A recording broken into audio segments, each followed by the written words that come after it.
assalamu alaikum wa rahmatullahi ta'ala wa barakatuhu.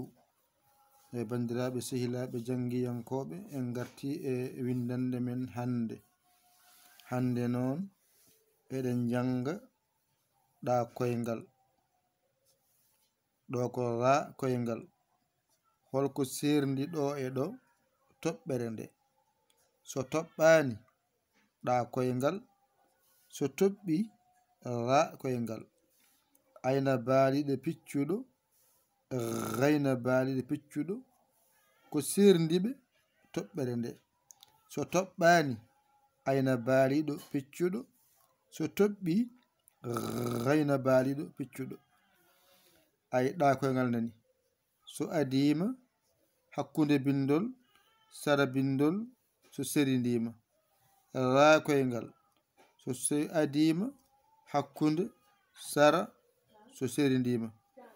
Ɗo noon ayna baaliɗo wiyete so adima hakkunde bindol ayna dariɗo, sara bindol ayna dariɗo mbiya piccuɗo.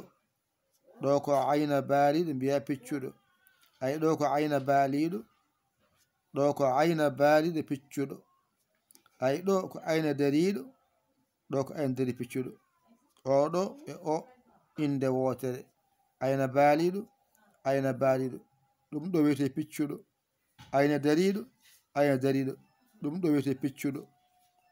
Wadda so adima e bindol ayna baaliɗo, hakkunde bindol ayna dariɗo, sara bindol ayna dariɗo piccuɗo, so wattini bindol ayna baaliɗo piccuɗo.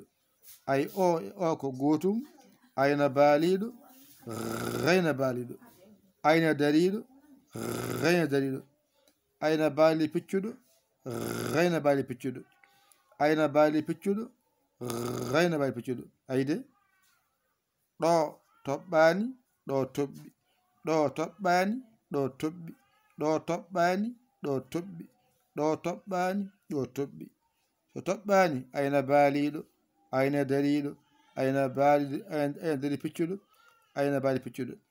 So toɓɓani, so toɓɓi kay rayna baaliɗo, rayna dariɗo, rayna dari piccuɗo, rayna baaliɗo piccuɗo. Nden noon ɗa koyngal, ra koyngal, ayna baaliɗo piccuɗo, rayna baaliɗo piccuɗo. ɗa koyngal, ra koyngal, ayna baaliɗo piccuɗo, rayna baaliɗo piccuɗo.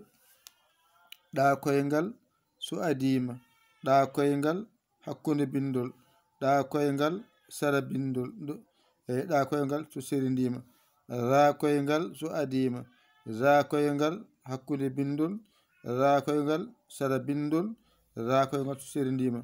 So adima e bindol ayna baaliɗo, hakkunde bindol ayna dariɗo, sara bindol ayna dariɗo piccuɗo, so serindima ayna baaliɗo piccuɗo. ɗo henne so adima ko ni winderte mbiya rayna baaliɗo, hakkunde bindol mbiya rayna dariɗo, sara bindol mbiya rayna dariɗo piccuɗo. So tawi ko ni wayi mbiya rayna baaliɗo piccuɗo. ƴettu kuɗol ma e karnema mbañitoɗa janga ɗigga. A hoolaki hoorema ƴeewa camorɗomo ɗakkoɗa sara makko o walluma ha jiya lawol. Yo Allah wallu, yo Allah newnu ko musidɗo mon giɗo sabi Allah Yaya Ly Kola Sénégal. aɗa hen caggito noddu en e 00221 117 906 14 81 mbaɗa Yaya mbaɗa Ly jiya WhatsApp o nodda en caggitoɗa. A saggani noon alhamdulillah.